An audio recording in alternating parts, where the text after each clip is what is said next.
guys, it's Sarah, and today I'm gonna be doing my May wrap-up video for you guys. I was doing my recent reads videos and I was really enjoying them, but it just made sense to do a wrap-up this month because I haven't been reading as much as I was reading, and going forward I will probably continue to do wrap-ups unless if there's a month where I read a lot of books, because my life is about to get a little bit more crazier because I got a new job and it's a full-time job, so we are going to be full-time working, and so I wanted to go ahead and start doing the wrap-ups again because that's probably the system I will be back on. But yeah, I thought I would show you all of the books that I read in the month of May. Let's get started. Okay, the first book that I read in May was the first book in the Dresden Files, Stormfront. This is by Jim Butcher, and this is a urban fantasy series following Harry Dresden, who is a wizard living in the modern world, and he is a PI of sorts, and he just gets into trouble. That's basically what it's about. He just gets into trouble. Yeah, I really enjoyed this. It read really quickly. I will link my review down below. It was great, and I can't wait to continue on with the series. I gave this a 4 out of 5 stars. The next book that I read was the first book in the Half-Orcs series by David Dalglish, and this is called The Weighted Blood. This book follows these brothers who are half-orcs, and they are kind of living in a world where orcs are not a race you'd want to be, and they're dealing with a lot of stuff. There is some sort of military thing going on, and just a lot of confusingness happened in this novel. I read this because it's one of my brother's favorite series, and I plan on continuing with the series. However, this book was not where I wanted it to be. It's extremely short. It's only about 217 pages, I think. The story itself was interesting, but it wasn't anything new. It wasn't complex. The characters were kind of just meh, and the world building lacked a lot. I wanted to see more, and there just wasn't there. So yeah, I ended up giving this a 2.5 stars. I will be continuing on, like I said, because I have the first 3 books in the series in a bind-up, so I'm definitely going to be reading them, and I feel like if I didn't, then I would write off the series completely, but maybe if I read them they will get better, so who knows. I'm sure they will, and I just really want to, you know, read them and see what happens. But yeah, gave this one a 2.5 stars. The next book that I read was Lindsay's pick for May, and that is Neverwhere by Neil Gaiman. This is a standalone fantasy novel following a man who meets this girl, and she is from an alternate London, and she just kind of pulls him into her world, and it's just a bunch of craziness.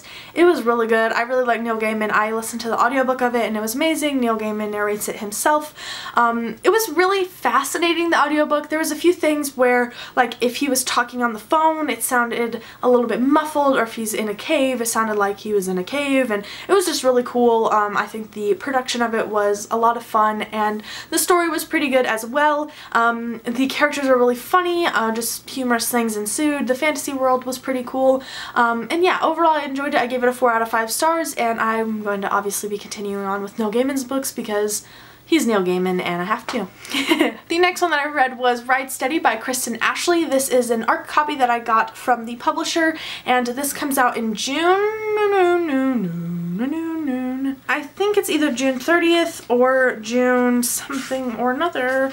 Will it tell me? It probably won't. But this comes out at the end of June, and I will have a review up for it, but I really enjoyed it. This is the 3rd book in the Chaos series, which is her Motorcycle Club series. Really quick, this is about Carson Steele and Carissa, and Carson has had a really troubled past, where Carissa's past is a little bit more okay. She's had a few things happen in her life, but you know, she has worked through them, and then when we meet, it's like roles are reversed, where Carissa's kind of having a bad time, getting a divorce, having a child, being a single mother, and Carson is in a motorcycle club and found brothers and kind of just thriving on that lifestyle, and yeah, they meet each other and they kind of help each other out, and it's really interesting, and it was really great. I really liked the characters. I did find a few things a little bit slow. It is a very long story, and the book kind of is a little bit repetitive, and the love interests and like the whole, I don't know, I was expecting more. Kristen Ashley is full of action and adventure, and I feel like this novel was kind of a little bit more subtle and slower, and a little bit more of just like, yeah, we're hanging out and we're falling in love type of book, which I wasn't expecting because it is a chaos novel, and you know, motorcycle clubs are infamous for being really, you know, wild, and this didn't have a lot of that action that I was used to seeing in the other two novels. So that being said, I gave it a 4 out of 5 stars, but I really enjoyed it, and I'm really excited to continue on with the series and read more Chris and Ashley, because that's my prerogative. Alright, this is kind of where the book funk came in, where I wasn't reading as many books, so be prepared. The next one that I read was Cry Wolf by Patricia Briggs. I also read the novella, which is called Alpha and Omega. It's in the beginning of my copy. It's like a 60-page novella, and I would definitely recommend reading that before you read the book, because you'll be completely lost if you don't. It is a necessary read.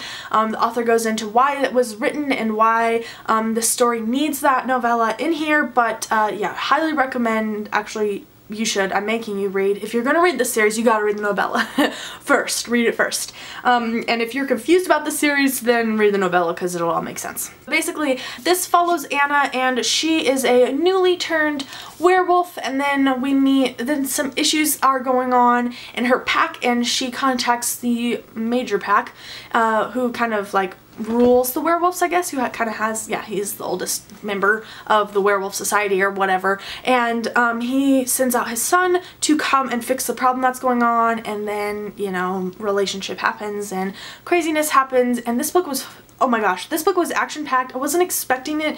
I had no idea going into it how Patricia Briggs wrote or the kind of story she would write, and it was awesome. It's definitely heavy on the romance, so I would consider this a paranormal romance rather than urban fantasy, but it was really great. I really loved Anna's character. There are a few things about her character that was kind of a little bit inconsistent. I feel like her past and her future were her past and then the present in the Cry Wolf was a little bit conflicting, and I didn't completely understand, you know, how she could go through what she did and then how she ended up how she did, but this is a series, so I'm fully expecting to go more in depth in her character and see more about, you know, her healing process, I guess I'll say. I do want to trigger and say that this does have some sexual abuse and physical abuse in it. It's not necessarily prevalent in the novel, like there isn't any scenes where it happens. Well, there's like one scene in the novella, but there isn't any scenes in the actual novel. It just is talked about a little bit, and nothing too graphic, but it is talked about, so I wanted to mention that. This is a great novel. I really liked it. I gave it a 4 stars, I'm pretty sure. I'm really anticipating loving the rest of the series, and I can't wait to get to it. The next one that I read was Fallen Kingdoms by, I almost said Ray Carson. Morgan Rhodes. This is the first book in a fantasy series, and it follows a handful of characters who live in this world where, they just live in a fantasy world, and they all have stuff going on. It's hard to get into without actually getting into the novel. Okay, I'll tell you on the back. There's a princess, a rebel, a sorceress, and an heir. And the phone is ringing, so I apologize for that, and my door isn't shut, so call from. This is hard. I don't know what to say about this book.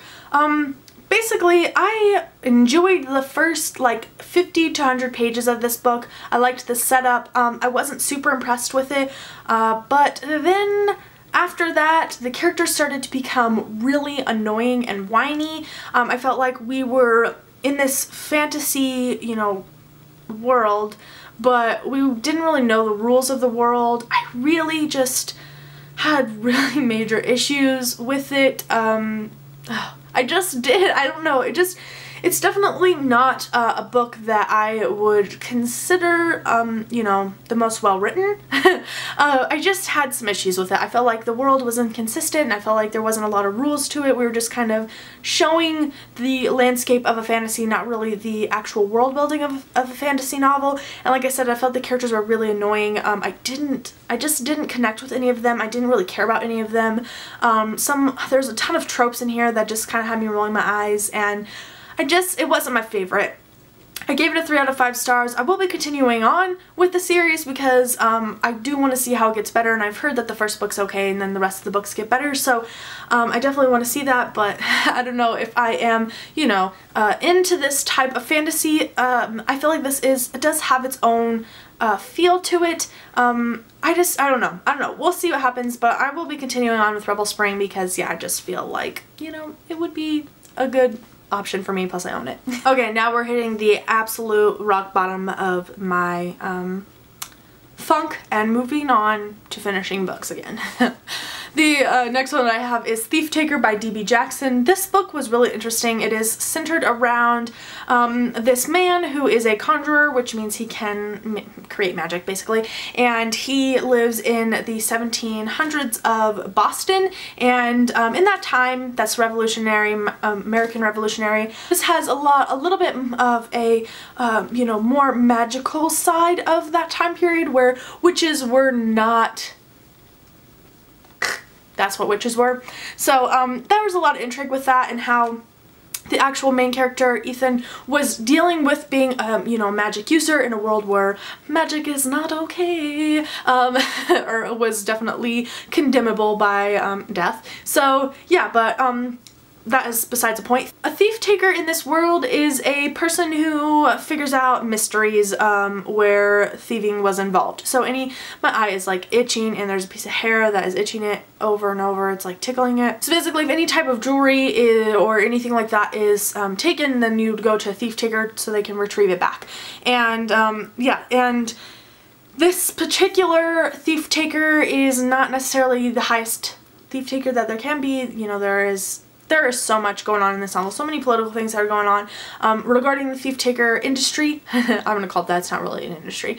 But then what actually kickstarts the novel is that a guy comes to Ethan and asks him to investigate his daughter's murder, and then that's when trouble ensues, and you know, he doesn't really do that, so it's really interesting to see him try to do that. I gave this book, I think, a 3.5 stars, or 3 stars. I really liked it.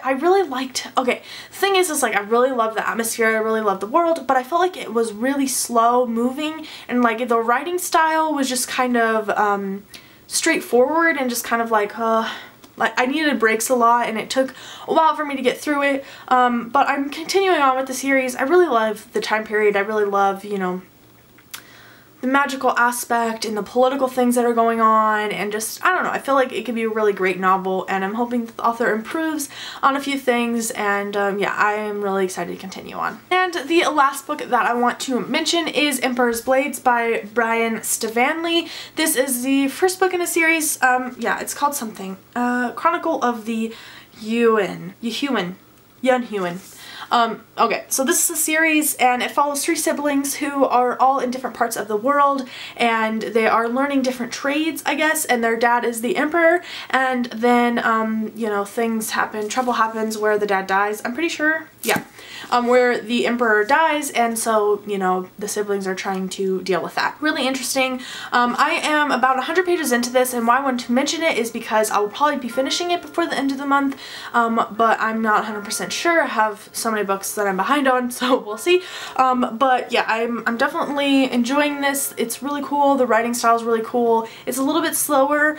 There's definitely a big learning curve, but other than that, it's just really awesome, and I'm really excited to continue on in it, and I will have my star rating in the next wrap up, because I can't give you a star rating yet because I haven't finished it yet. I'll probably say that this is a solid 4-star book though, so we'll see what happens. Alright guys, that's all the books that I have read in May. Let me know down below what you read in May and what was your favorite in May. Mine was probably Cry Wolf by Patricia Briggs. That was probably my favorite. I really liked Ride Steady as well, but yeah, those were probably my 2 favorites of the month. So let me know down below what your favorites of the month were, and I think that is really all that I have. Thanks so much for watching. I hope you enjoyed it. Have a great day, and I will see you in the next one. Read more books.